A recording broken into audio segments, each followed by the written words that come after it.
Hey!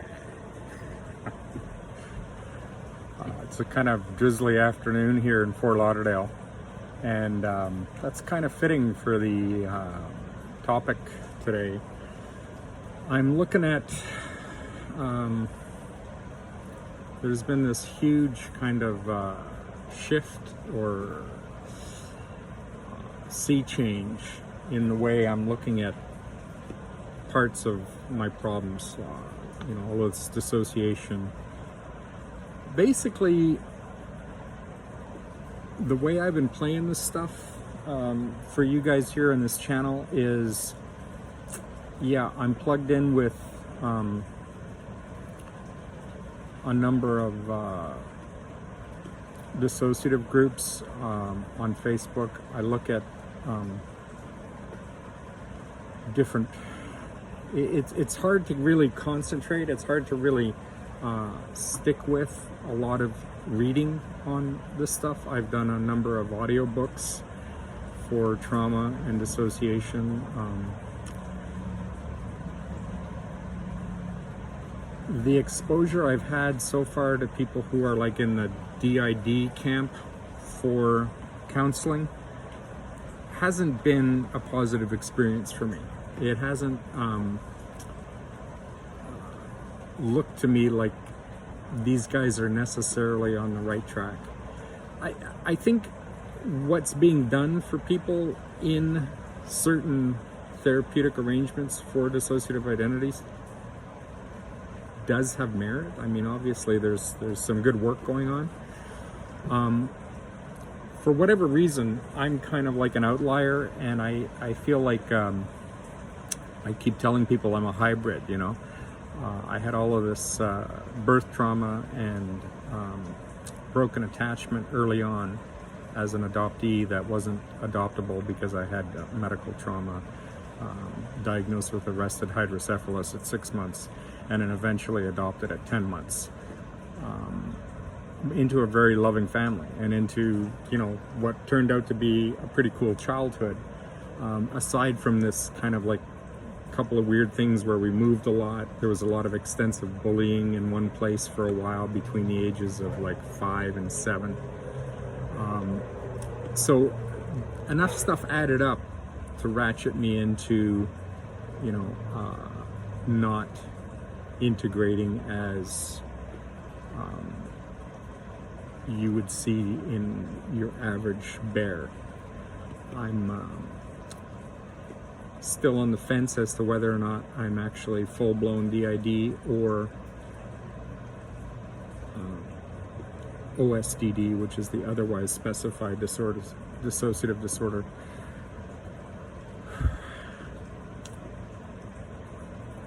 I feel like it's mostly a median system from the aspect of Ryder, from the host, like me, the main guy, because I've always got a couple of people around me. So it always feels co-consciousness to me.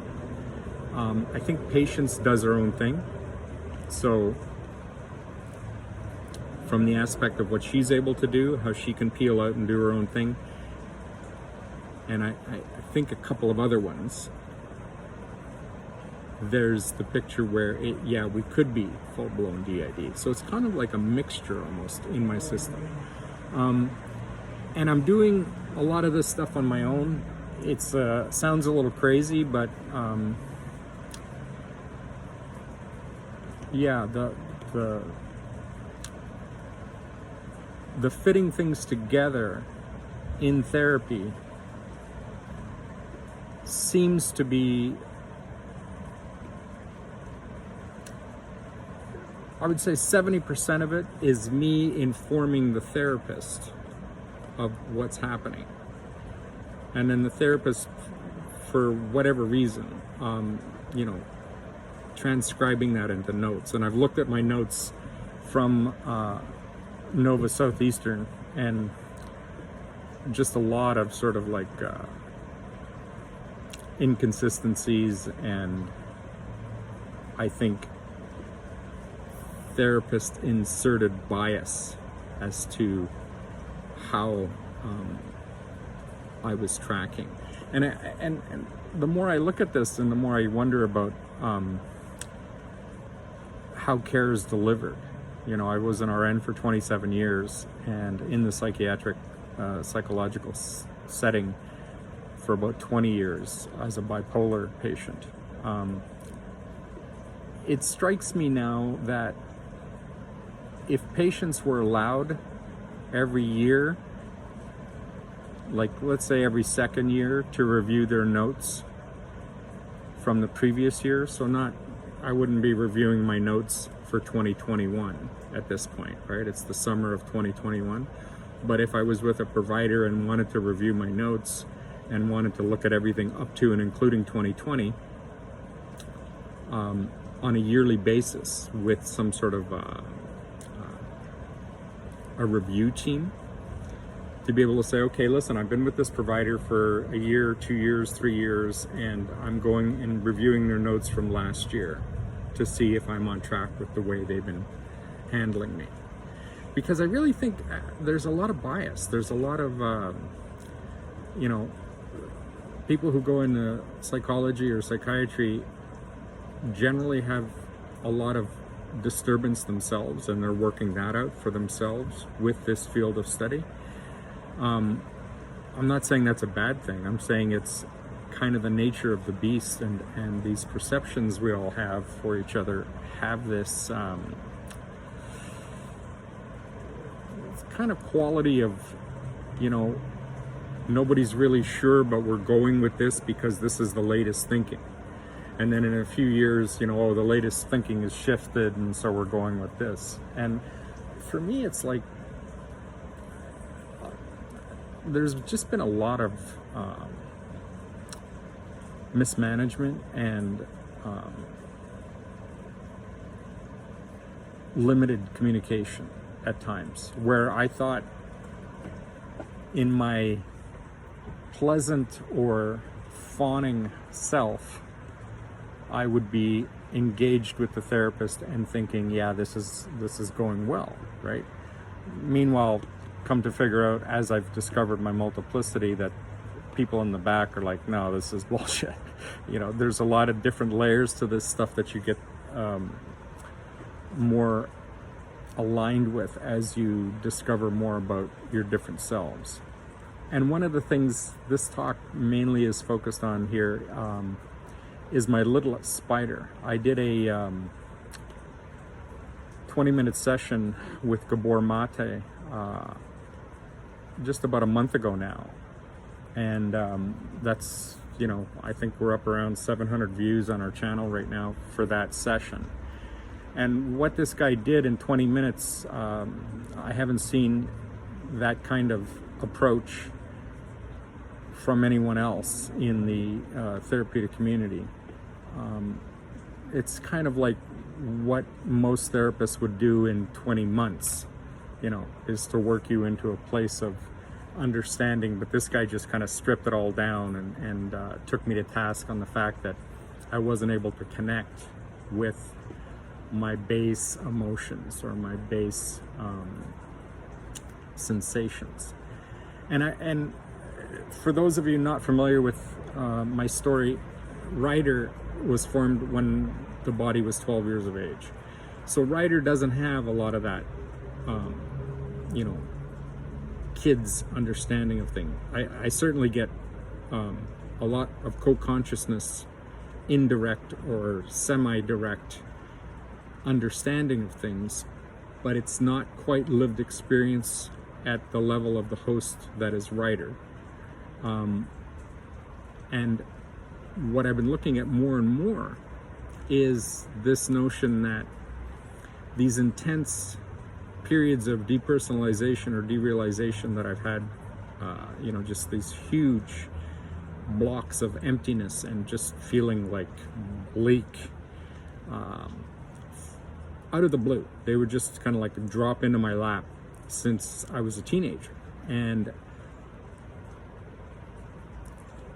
not understanding, and I think Mark may have understood, but I don't think patients really understood how big an effect that broken attachment and that medical trauma was for us in the first few months of our life. So getting to know SPYDER, our 2-month-old, and Lulu, our 4-month-old, has really kind of like opened up a lot of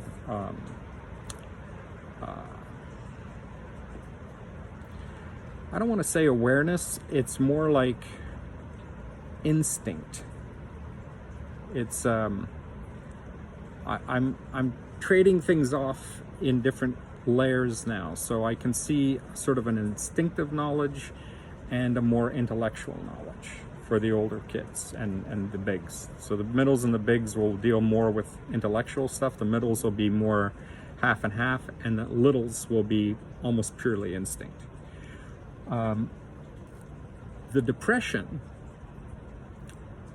at the level of the littles is kind of like they have, particularly SPYDER. I'll just talk about SPYDER now because Lulu's a traveler. She kind of like moves around in our system and does these couplings with people. So she's kind of more or less confined than SPYDER is at the 2-month level. So my littlest SPYDER is the kid that's sitting there with most of the pain and most of the stuckness, right? So what I feel kind of is like, as we grew and as we adapted to a loving environment and a you know, a stable home life and everything, we were able to kind of layer on different things on top of this, you know, horrible, painful experience of being an infant and being abandoned and having these medical problems. So that's kind of cropped back up and you know, entered our awareness. As a teenager, I'd get these big fucking, you know, I would describe it to people like a trap door opening suddenly below me, and I just drop, and I'm like in this nothingness and you know, total bleakness picture, and not understanding what the fuck's going on, right? Like, I mean, it was just a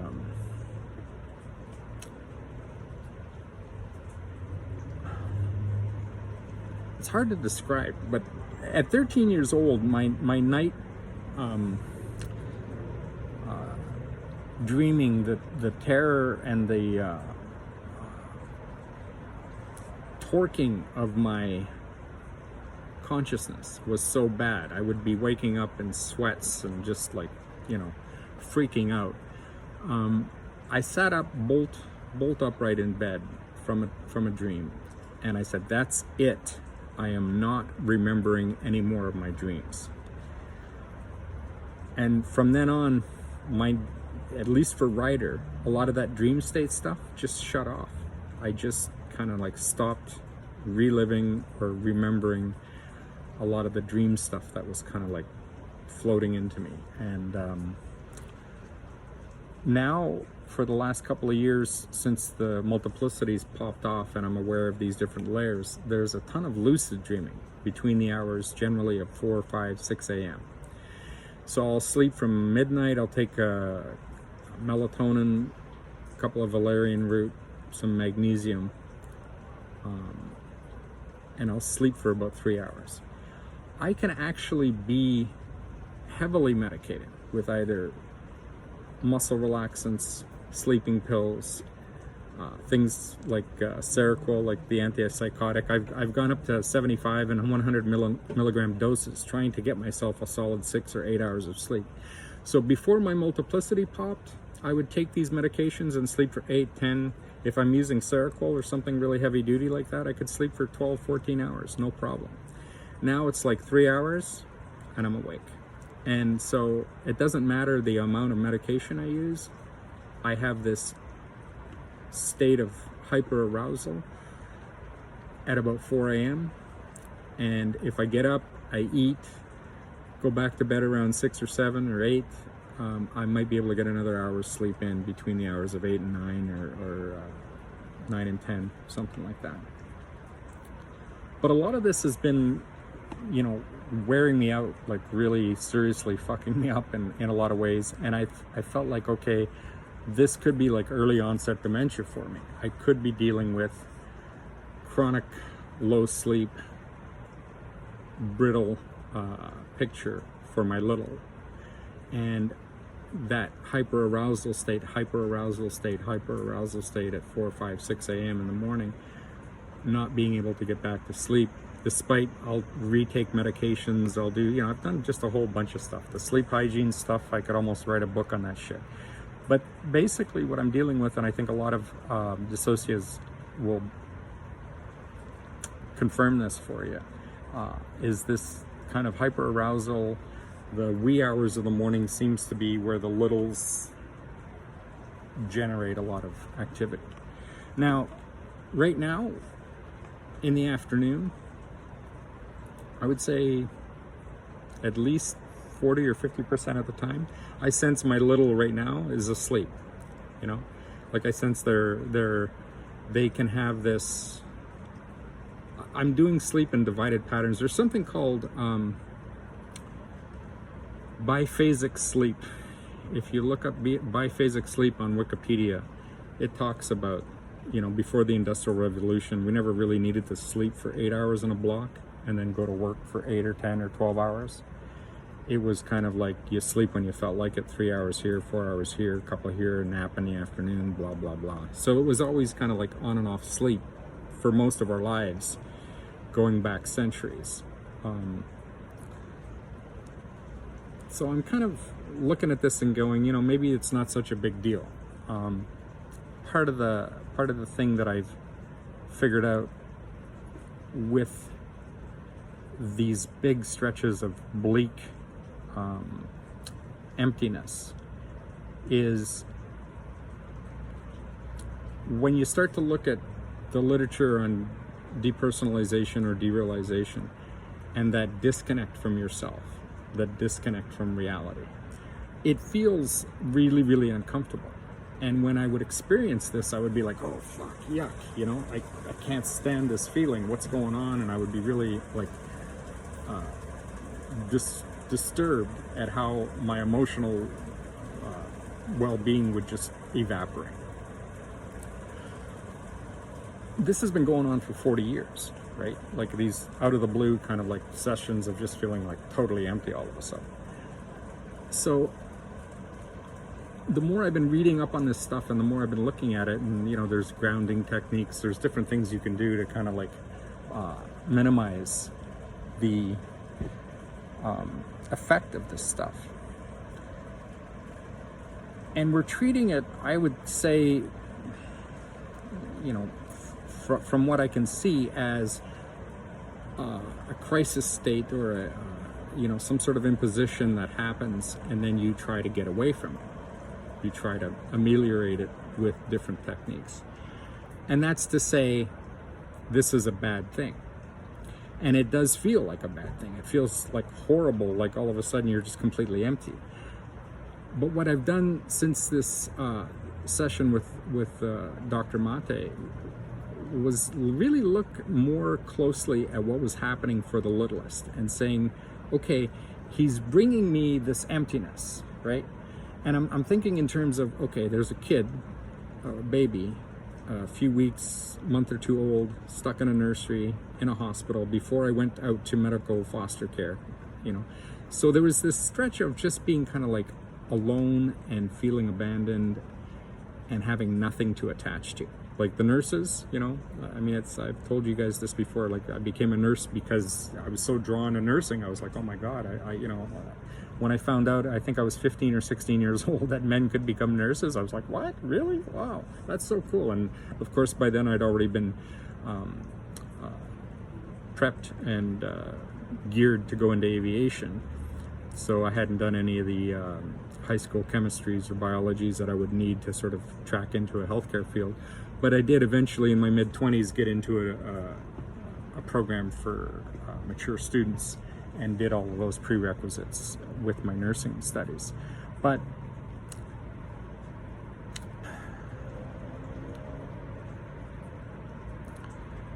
so this swing back into nursing, to really like put a fine point on it, was to like say, okay, what the fuck's going on? Why am I so drawn to nursing and nurses, and what is it about this that makes me want to fit things together. And before I actually got into the nursing program, I was into heavy meditation. I got into a lot of sort of Buddhist philosophy, and you know, tracked pretty well with a lot of stuff. I think probably had my first Kundalini awakening with a big weekend stretch of meditation that went for like, I think it was like 43 hours out of 48 hours. One weekend where I just meditated. I did these little hour naps, and then I'd get up and meditate, or I'd go to the bathroom or go eat something. But I was like just constantly meditating one long weekend for you know, great big ridiculous stretch, and that popped you know, my perception open. After that, I didn't meditate in this sort of traditional sense. I did still do some, but I wasn't as dedicated to it. And during that stretch, towards the end of it, probably somewhere like hour 30 or something, we made this sort of deep dive into looking at what is it that's evil, that's underneath me, that just keeps pulling me down. And what is it if I just confront it? If I just say, okay, bring all evil towards me. Like, I had just, probably in the previous couple of months, this was like the late 80s, I had seen this Scorsese movie called The Last Temptation of Christ. And there's a scene there in the middle of the movie where Christ is out in the desert and the snake approaches him, and they do this big sort of like face-off thing. So I thought to myself, you know, I'm never going to get to the bottom of this. It's always going to be just waiting for me to just drop me into this pit of despair and sort of like emptiness, and I have to confront it. So when I did that, it was kind of like the beginning of opening my awareness in that direction. And it took me, a good 30 years of manipulating or rearranging certain factors in my awareness to try to make myself not have these drops, not deal with all of this emptiness at times. And the diagnosis of bipolar, when it came along, I was like, oh great, okay, there's something here that, you know, we can attach to and we can medicate and maybe I'll get better. But the picture for bipolar and the picture for medication for me is I think most of these DSM diagnoses are just your subpersonalities. If you don't have full-blown alters that are separate from you, we all have subpersonalities that have different competing energies, and if there's a misalignment or competition happening within your system, you can self-sabotage, you can have these weird, you know, vacant or bizarre stretches of behavior at times that nobody can explain, and they're like, oh man, that guy really went off the rails, you know, or why is this, you know, wonderful husband, family, perfect picture found cheating, or, you know, there's just all these layers of the human condition that aren't explained very well in what we look at on the surface of society. And what I'm finding is we have all of these different layers to ourselves, and we're not acknowledging them. We're kind of staying away from them. So with the explosion of awareness in the last couple of decades around dissociative disorders, and this really cool modality called internal family systems, where it's non-pathologizing. They're not telling you, oh, you're bipolar, or you're borderline, or you're depressed, or you're anxious. They're telling you you've got subpersonalities that are competing and holding on to sort of old trauma patterns or old lost attachment issues where they're not functioning well. And this dysfunction that keeps happening in all of us is basically just because we haven't aligned, or we haven't worked out a way to be with all of these different layers of ourselves. So when I hear somebody say, you know, this guy's borderline, or this guy's bipolar, or whatever, I think to myself, they've got alters in their system, or subpersonalities if they don't have actual separate alters. They've got subpersonalities, at least, that hold on to a very depressive picture or get aggressive to kind of counterbalance that aggression, that depression. And they're aggressive and very energetic at times because they're trying to break out of this pattern of depression and nothingness and emptiness. That's all kind of like me layering out what's going on for me, right? But I can read between the lines, I can look at different people, I can somehow figure this stuff out I think it comes from having a foot in both camps, being broken, right? Like severely broken, and then having a stable family after a while gives me the perspective of, okay, this is what it is to be broken, and this is what it is to be relatively whole. And so because I've had that foot in both of those camps, I think I've been able to kind of like look at this stuff a little differently than the average person. So when I come back to SPYDER and this bleakness that he inhabits, right? The typical first reaction is, oh shit, we're in the emptiness again, right? This is horrible. And what I've come to realize in the last couple of weeks is it's kind of like encountering your baby, a couple weeks old, a month old, few months old, with a great big full diaper and going, oh yuck, you shit yourself, you know, this is horrible. And I think for whatever situations that happens in, those babies or infants, kids sense that energy and probably wind up with a lot of gastrointestinal issues, you know, going forward from there, because they relate all of this stuff to, like, you know, a very bad thing. And it feels to me like when SPYDER turns to us and says, here I am, and he's just so bleak and so empty, I've always backed away from that. I've always looked at it and gone, oh fuck, this again. I can't stand this shit, right? And now what I'm doing is I'm looking at it and going, okay, buddy, you've got a great big poopy diaper, and you know, you sing a little poopy song, or you laugh about it. You don't make the kid feel bad for shitting his pants. You try to just change them and keep it a pleasant sort of atmosphere so they don't feel a negative consequence of being dirty, right? So you're not making your kid, typically in a healthy parenting situation, you're not making your kid feel bad for things that they can't control.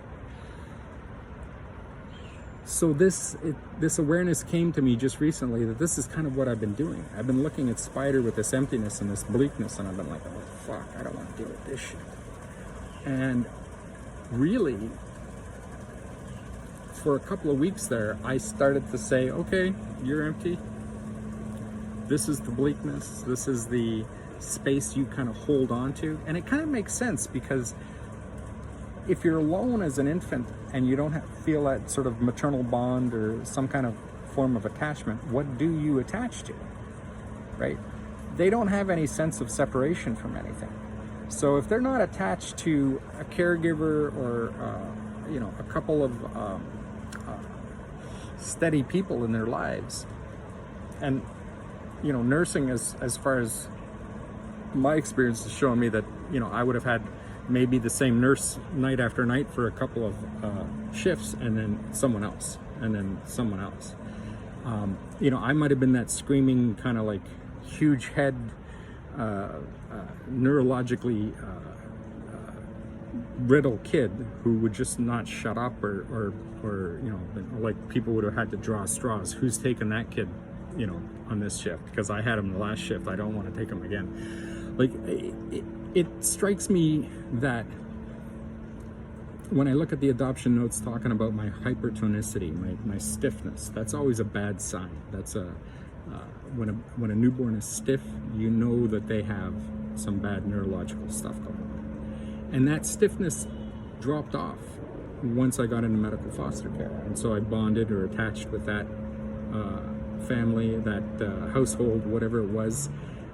and then was taken out of that and put into my regular adoptive family. So that was another layer of broken attachment and everything mixed up for me. But, you know, adjusting it all out now and looking at it and saying, what's happening, or what happened, is SPYDER attached to whatever you could attach to. And being that babies are these kind of like, you know, creatures with no real sense of separation, you would naturally attach to whatever you can in your environment, right? So if there's no steady caregiver, if there's these great big stretches of pain and abandonment, and you face out and you find nothing, right? And that nothing is like not hard to handle because it's just a blankness. You're just blanking out, right? This is what dissociation is to a certain degree. And you attach to that and you say, okay, I'm going to be blank.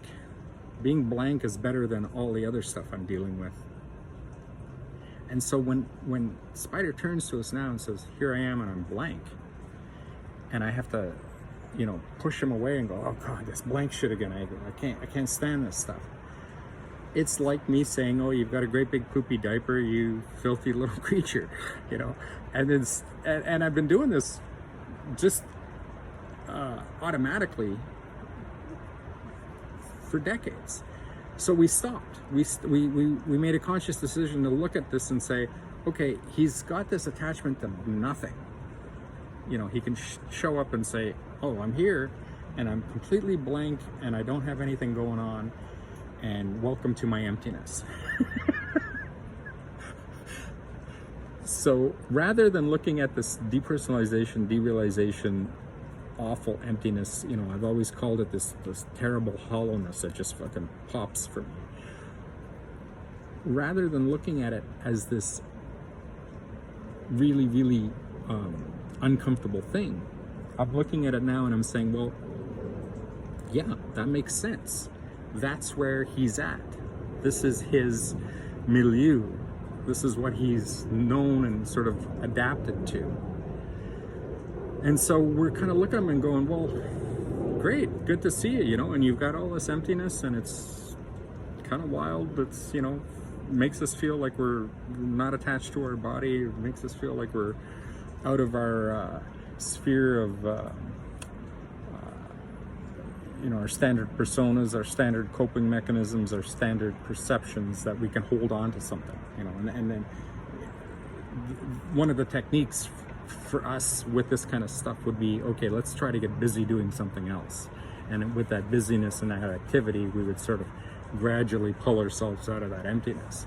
But now it's like, I'm just looking at it and going, okay, we're here, we're empty. It's an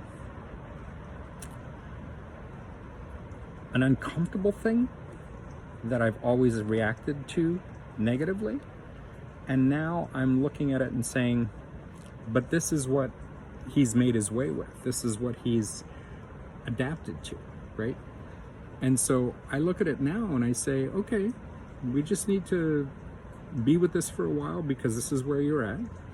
And let me see if I can fill us up a little bit, you know? And there's these techniques that I keep listing for different people on different posts called havening, where you're sort of like holding yourself and rubbing your arms and sort of soothing yourself. There's also, I've gotten into, I would say, like a very sort of minor or mild amount of tapping, where you're giving your shoulder blades or your collarbones a little tap like this with your hands crossed on your chest. You're supposed to generally have your thumbs locked like that, so that you're kind of like putting a neurological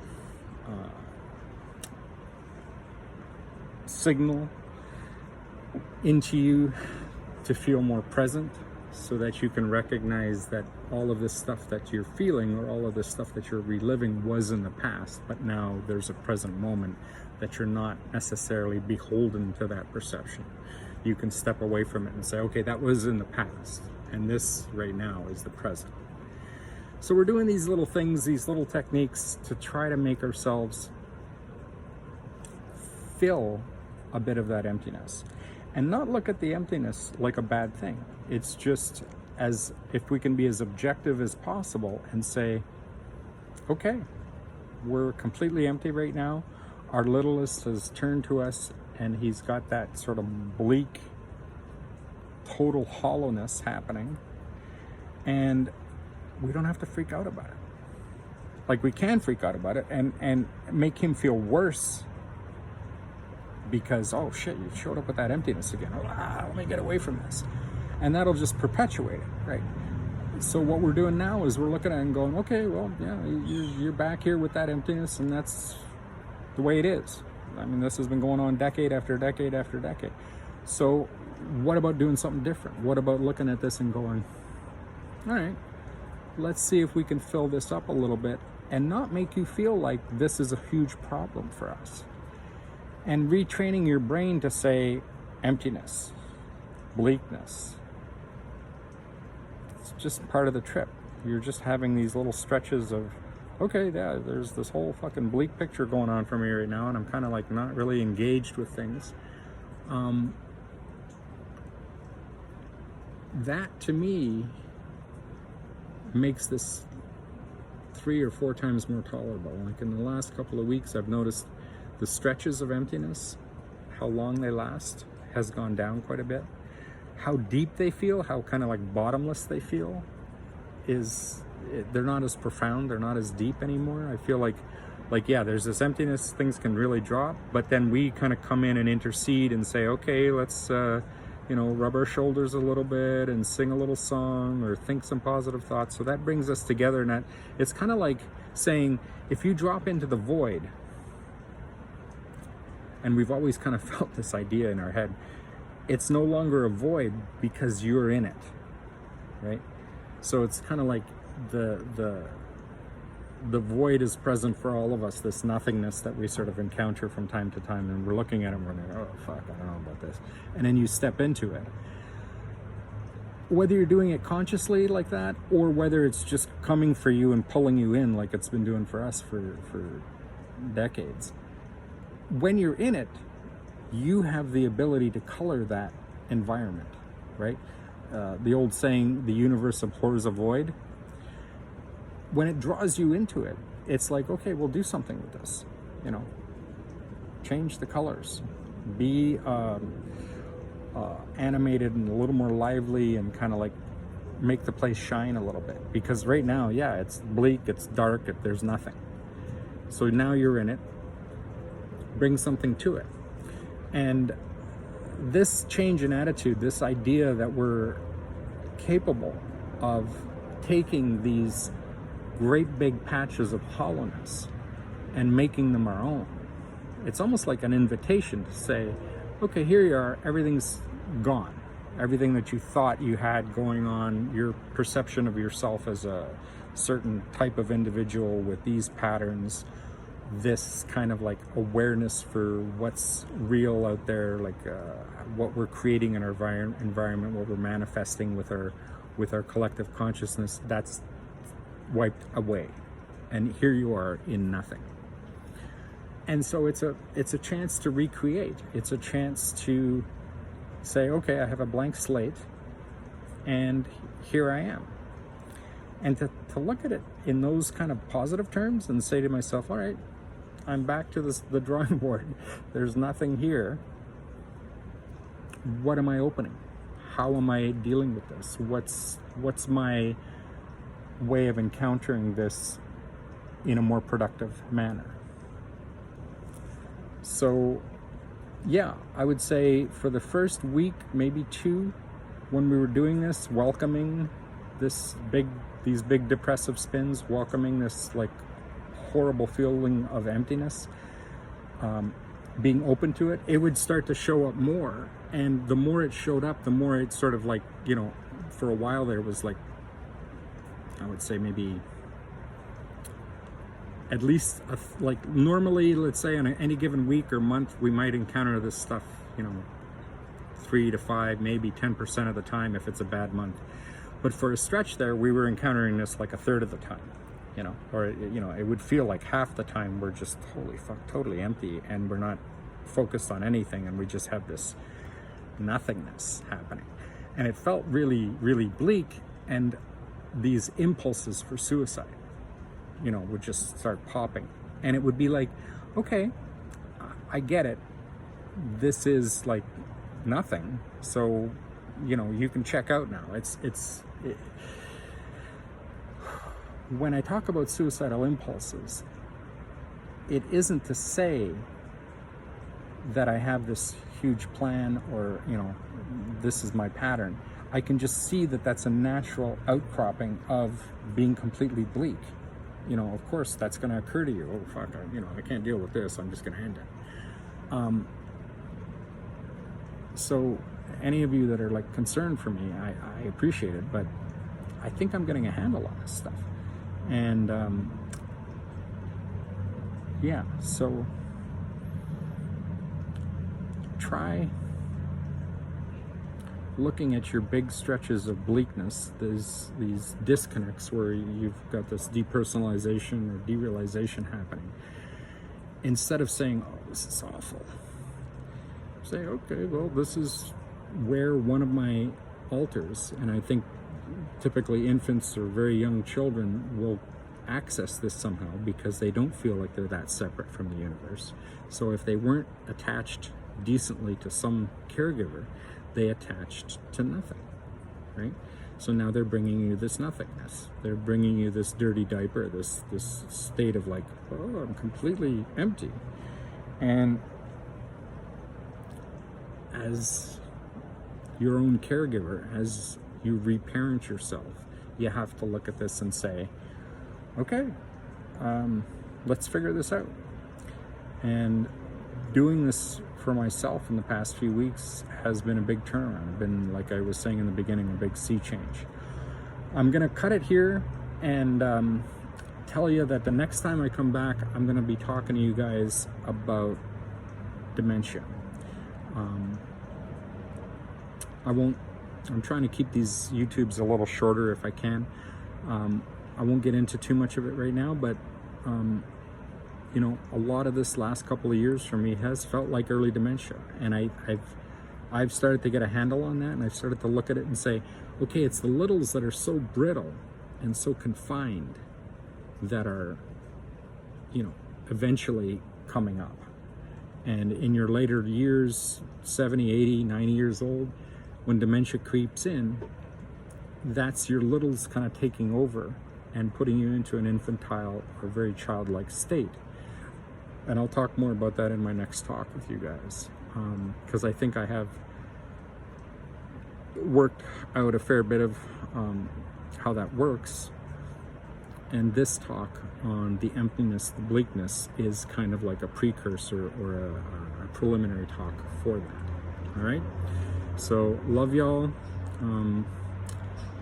Hoping that what I'm doing, being off the sort of mainstream therapy platform, doing a lot of stuff for myself, exploring this stuff openly with you guys on these YouTubes, is of some utility for some of you. Sometimes I think, okay, here I go again, I'm just kind of blah, blah, blah, blah, and some of you were probably looking at, oh, this fucking guy again. But in processing this stuff for myself out loud like this in a video and having it out in the world means that I am in therapy. I'm just not in therapy with a limited or specific provider. I have a couple of providers, they're great. They're just at a sort of standard approach. And because I am a hybrid, because I do have, some kind of like footing in different camps, I do wander off on my own a lot. I know I sound really disrespectful to the therapy community sometimes, especially patients. If she comes out, she'll just say, oh, fucking doctors are assholes. And what I think's happening is she's had to take charge of things that couldn't be handled in our health system. There's been so many things that we've been mishandled with that she's had to step in and kind of like say, okay, fuck this, we're doing this, and it's going to change, you know, in this pattern if we stick with it. And she's gotten us out of a ton of really fucking dark spaces. So when I look at her and I say, yeah, she doesn't have much use for the medical or psychiatric fields, I'm saying that she's a product of what's lacking in our system. So she's got that fight, she's got that fire, and it comes across as, you know, really derogatory sometimes. So I don't mean to say necessarily that people who in the helping fields aren't doing a good job. I think you're doing what you can with the awareness and with the tools you've been given. I just think we should be looking at this stuff way more openly and in a broad sense, and tying in our sort of spiritual oneness, our availability to everything, as things that could be in our toolbox that would bring us out of this swamp, this kind of like low-level state we're in right now. And so she's always been interested in the evolution ideas, philosophy, broad concept things. And when she takes us to those places, it heals us. It takes us out of our doom and gloom. Nothing is working, we're completely bleak, we're completely empty. And she's like, no, we're not. We've got this stuff going on. We can track this way, we can do this. So, you know, she's a fireball. She doesn't conform.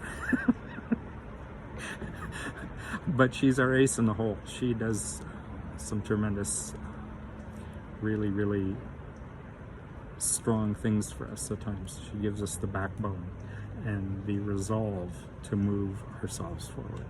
So if you hear her come out and kind of be dismissive or nasty towards people in the medical field or the psychiatric field, that's you know, that's part of her trip.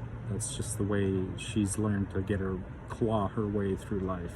So we sat down with a guy maybe 2 months ago as a potential new DID therapist, and you know, very integration oriented, you know, wanting to do psychic surgery on us. And you know what all that means generally is like you're going to cut away the protector, you're going to kind of go in and get the littles to bond with or integrate with some middles and the bigs. And you know, it's a reorganization pattern that works for people to certain extents. But when you look at IFS, none of us are really integrated. We all have these subpersonalities. We all have these, you know, different competing energies. So to go from a picture of being completely blown apart with several alters to try to put yourself back into one person, that's never tracked for us at all. That's always been some kind of like, you know, stupid ego trip idea. And but one of the things this guy said to us, we did a couple of sessions with him, was like, I just want to congratulate you on not being completely psychotic. Because we did lay out for him how fucking juicy and like out there patience can be, and how she has this kind of like, you know, drive and this primal energy that's really off the chain sometimes. Like we're looking at it and going, wow, okay, we if we can stay in this slipstream of energy, we can pull ourselves out of these pits of despair at times. And that to us is where the rubber meets the road and where we can track well and do things okay. So having someone we've referred to her before as open-handedly psychotic, having someone who's got that fire and that energy available to her is something that hasn't consumed us, hasn't created this, you know, monster of a person. And we attribute that mainly to, you know, very broken to begin with, and then adopted into a loving family and, you know, made whole in a lot of ways. So yeah, having both those experiences has informed us quite a bit. And yeah, we're coming up on 50 minutes. So under an hour, guys, right? Trying to be a little bit more compact here for a while. I was hoping for a half an hour, 40 minutes, but I'll take it. Love you. See you later. Bye.